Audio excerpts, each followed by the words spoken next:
haleluya.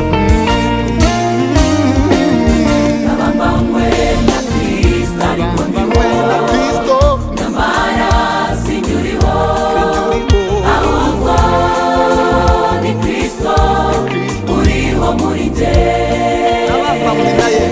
Nabambanywe na Kristo ariko ndiho, nyamara sinyuriho, ahubwo ni Kristo uriho muri njye. Niyo mpamvu ndavuga, Itavuga byose, niyo mpamvu ndonekeza, ndetse n'ibyo nkora, ari Kristo ubinkoresha. nabambanywe nawe, Nabambanywe na nami Kristo ariko ndiho, nyamara sinyuriho, ahubwo ni Kristo uriho muri njye.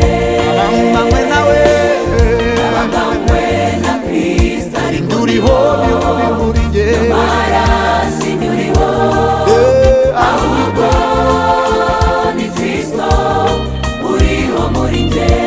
niyo mpamvu, Niyo mpamvu itavuga byose, niyo mpamvu ndavuga nibyo, ndetse n'ibyo nkora, ari Yesu ari mwami Kristo wanjye, ubinkoresha.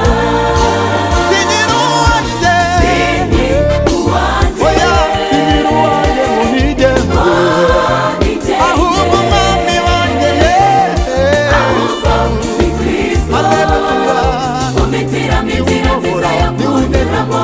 sinyira uwundi wa kera mwari muzi, Uwanjye, Kristo yampinduriye amateka, ni jye, ahubwo mwami wanjye Yesu, ahubwo ni Kristo niwe untegeka, niwe umitiramo unyobora, inzira nziza yo haleluya, Imana ishimwe.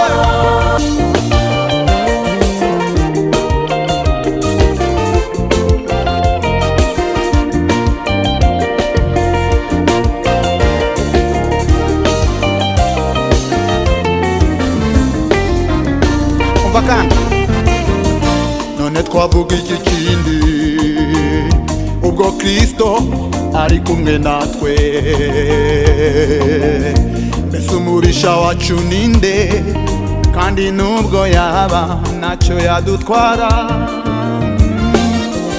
none twavuga iki kindi ubwo Yesu yavuye mu ijuru akaza ku bwacu,